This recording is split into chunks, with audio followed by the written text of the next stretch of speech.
From haunted asylums to ghost towns frozen in time, there are places on Earth that even the bravest dare not enter. These locations carry dark histories, tragic pasts, and whispers from beyond the grave.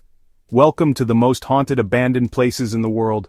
Prepare yourself, some of these stories might just keep you up at night.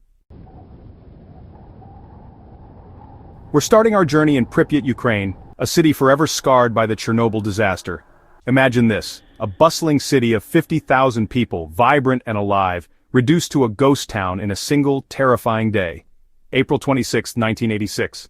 The Chernobyl nuclear power plant, just a few miles away, becomes a raging inferno, spewing radiation into the atmosphere. Families forced to evacuate, leaving behind their homes, their belongings, their entire lives. Today, Pripyat stands frozen in time, empty schools with books still open on desks, toys scattered on the floors of abandoned apartments, a Ferris wheel that never got to celebrate its grand opening. But it's not the emptiness that's unsettling. It's what's there that shouldn't be. Locals whisper of ghostly figures wandering the desolate streets. Some claim to hear the laughter of children echoing through the empty schools, a chilling reminder of the life that once filled these spaces. Our next destination takes us to the mist-shrouded waters of Italy, to an island so disturbing, so steeped in death and despair, that it's been quarantined, deemed off-limits to visitors. This is Poveglia Island, a place where history and horror collide. Imagine an island used as a quarantine zone for victims of the bubonic plague, their bodies piled high, burned in mass graves. The soil itself, saturated with the stench of death. But Poveglia's dark history doesn't end there. In the 1920s, a mental asylum was built on the island, its crumbling walls holding unspeakable horrors within. Patients reported being tormented by unseen forces, driven mad by the whispers and cries that echoed through the halls. Legend has it that a doctor, driven mad himself by the island's dark energy, began performing gruesome experiments on patients, trying to unlock the secrets of the afterlife. He met a gruesome end, falling, or perhaps being pushed from the island's bell tower.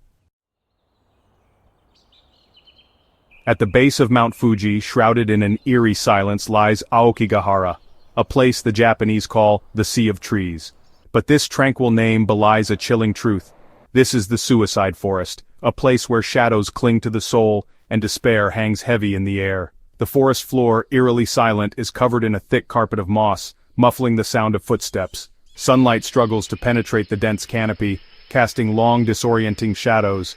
It's easy to get lost here, to lose your way both physically and mentally. Locals will tell you that Aokigahara is cursed, haunted by the spirits of the dead who lure the living to their doom.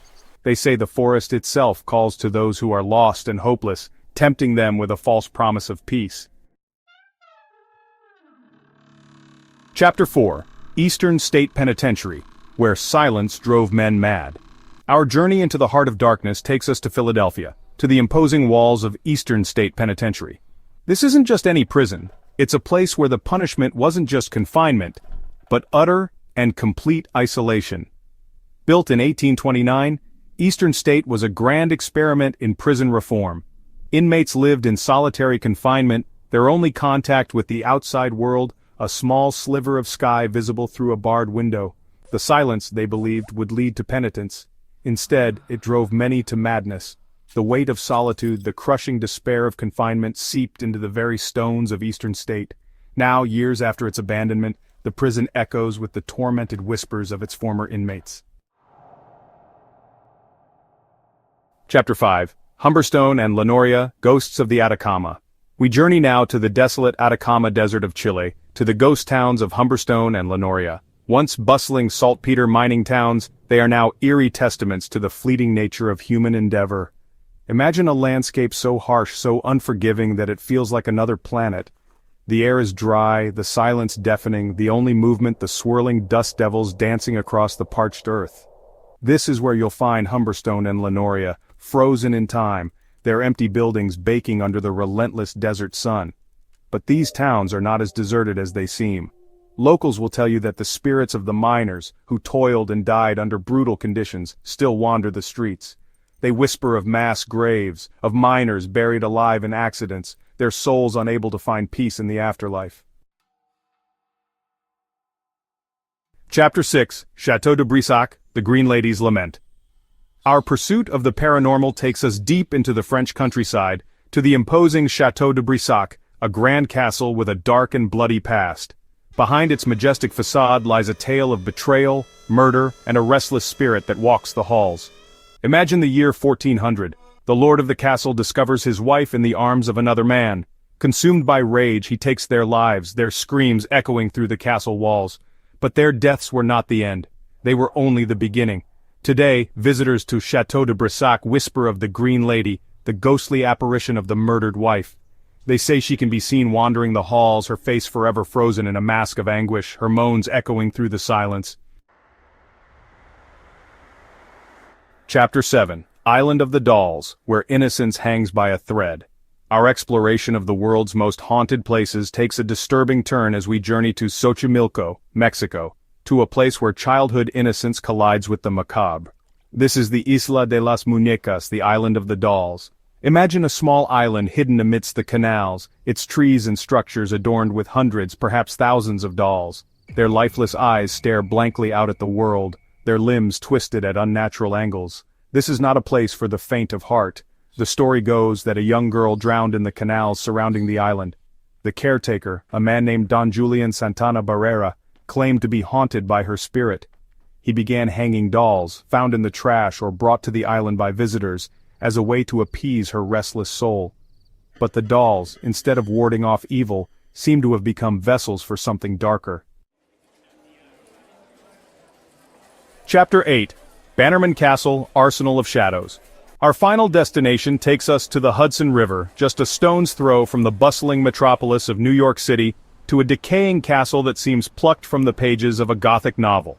This is Bannerman Castle, a crumbling testament to a bygone era, and a place where history whispers on the wind.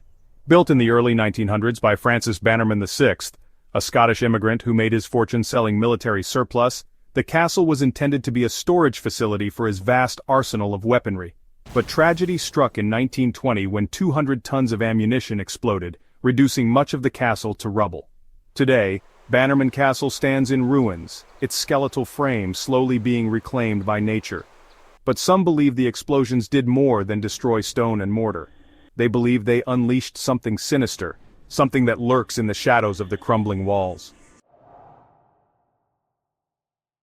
Outroad, dare you enter? As we've journeyed to these abandoned corners of the world, we've encountered stories of tragedy, loss, and the unexplained. From the radioactive ruins of Pripyat to the doll-infested island in Mexico, these places stand as eerie reminders that some things are best left undisturbed. Would you dare visit any of them? Let us know in the comments, and don't forget to like, subscribe, and hit the bell so you never miss another terrifying journey. This is Secrets of Earth, where the world's darkest mysteries come alive.